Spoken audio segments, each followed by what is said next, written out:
All right. Well, I guess this is going to be part 2 of the Sears LT1036. You saw in a past video where the first thing I wanted to do was to see if I could get the engine to crank, and it did, but it still needed a little work. I know it'll run, but you see the little flash where it was leaking out of the intake manifold.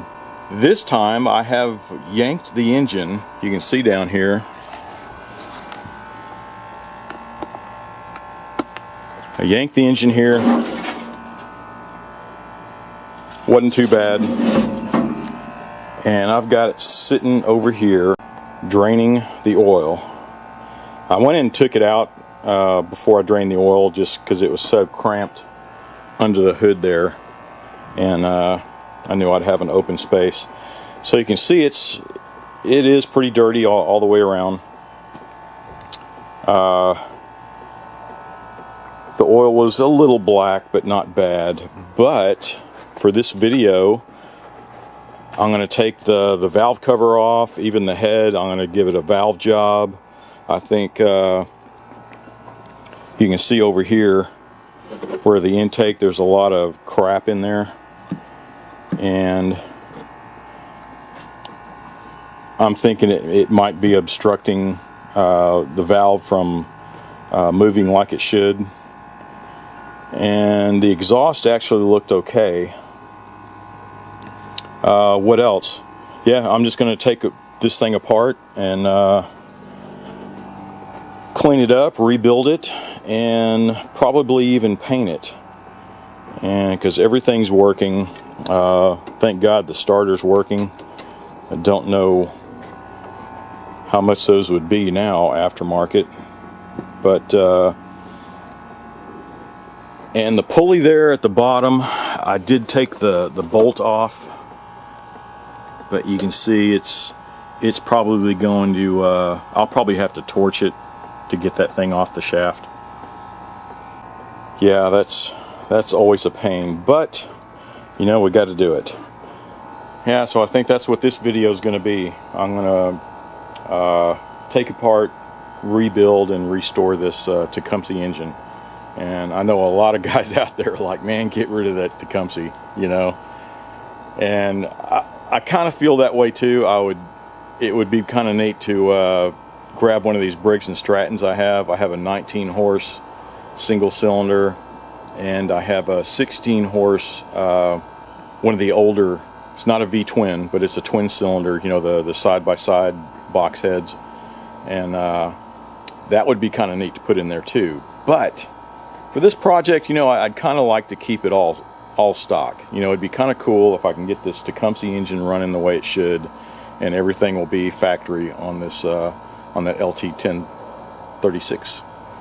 And but anyway, so let's start cleaning.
Yeah, so you can see the gasket is actually in pretty good shape.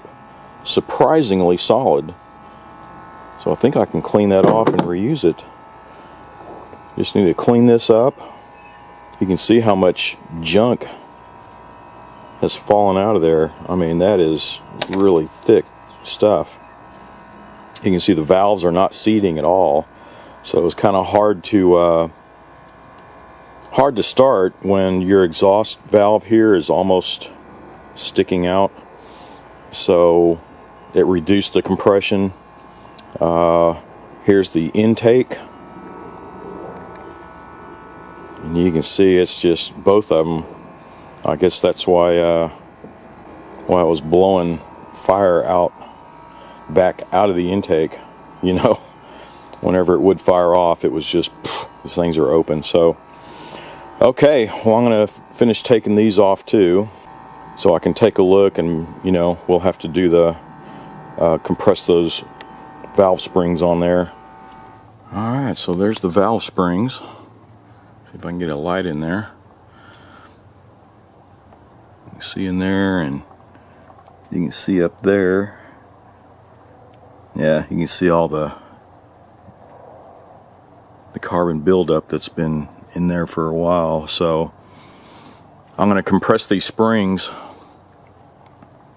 and get these valves out of there so we can do a good cleaning and reseat the valves and all that good stuff. And I do have a video if you want to see this specifically on how to do this.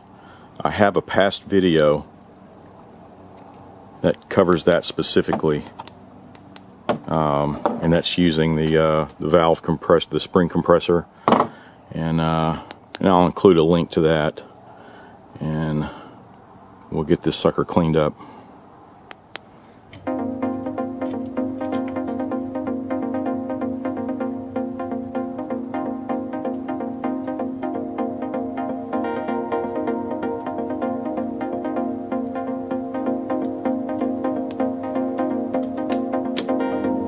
Alright, I don't know if you can see all this.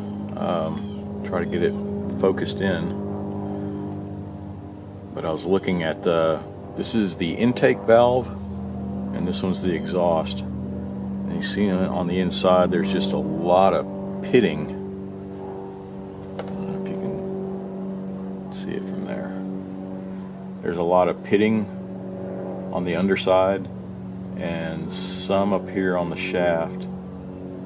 But the rest came off okay, and looks like it'll still seal okay, as you know, when I lap the valves there. This one is for the exhaust, and man, it was just really corroded here on the top. A lot of buildup and corrosion here along that underside seam there, and so I'm kind of worried about this one. I'm going to clean it up as much as I can and see if we can still get it to seat.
I have to say it's cleaning up pretty nicely.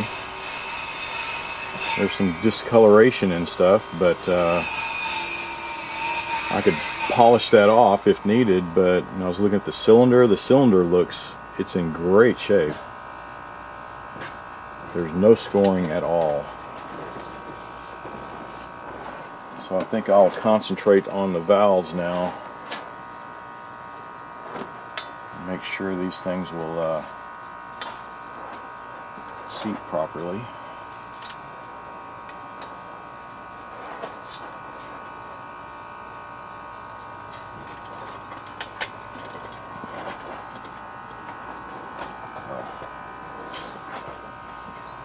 Let's get it top dead center.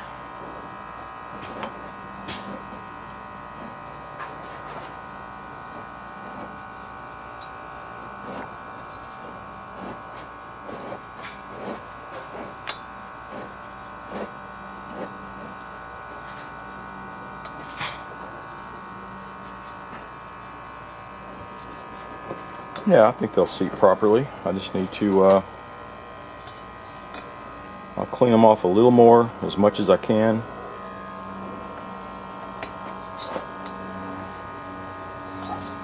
Then we'll lap them and they'll be good to go. Good.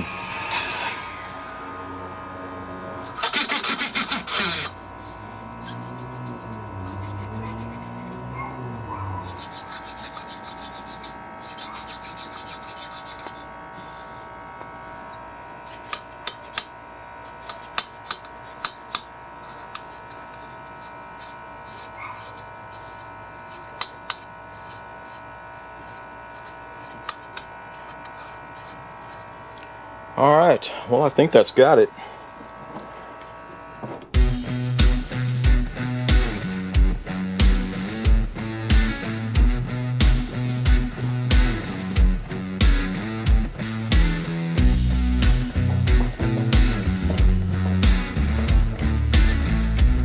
Alright, well, I'm trying to put this engine back together.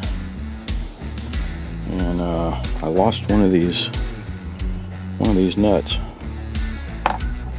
It usually happens in the mornings, man. After 2 or 3 cups of coffee, I'm slinging hardware everywhere. But it's probably down here somewhere. I just don't see it. But it's probably easy to replace, so I'll look a little while.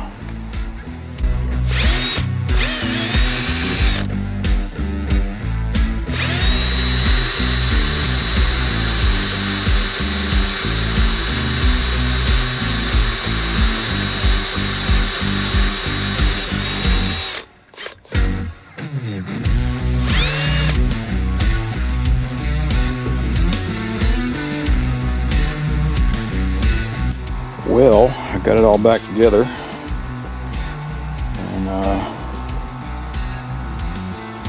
so I think the engine, there's the cover, it's looking pretty good, and there's all the plastic pieces, the gas tank and the air cleaner box and cover. Yeah, I forgot about these little pieces, so these are almost done. There's the intake, bracketry, and the control bracket. So I think the engine is ready to go. So the next step to complete the engine, of course, here's the muffler, which is just totally in pieces. I'm going to see if I can find a replacement, suitable replacement. And the carburetor, I've had it in the cleaner for about a week now. and it was still pretty nasty, but this is the next step. I believe I will be taking the skins off, and the hood and the skins and all that good stuff, and get it started. I want to get it off the frame and the mowing deck too. So we still have a long way to go. Yeah, so we have a long way to go. So I guess I'm going to take off the mowing deck and check all that out, and start taking the skins off. So we'll work on the frame mowing deck and make sure the transmission and all that good stuff is in good shape. So yeah, so we got a long ways to go, but we're getting there. And this is going to take me a little while because I can't work on this exclusively. When I have the time, I'll come over here and go step by step, right? But I have a lot of other work to do. I've got a few generators I have to fix for some guys, more air compressors, yeah, just a ton of stuff. So hopefully it won't take too long, but I think it's going to be worth the wait. So as always, you know, thanks for watching. Be sure to subscribe and watch for my next videos.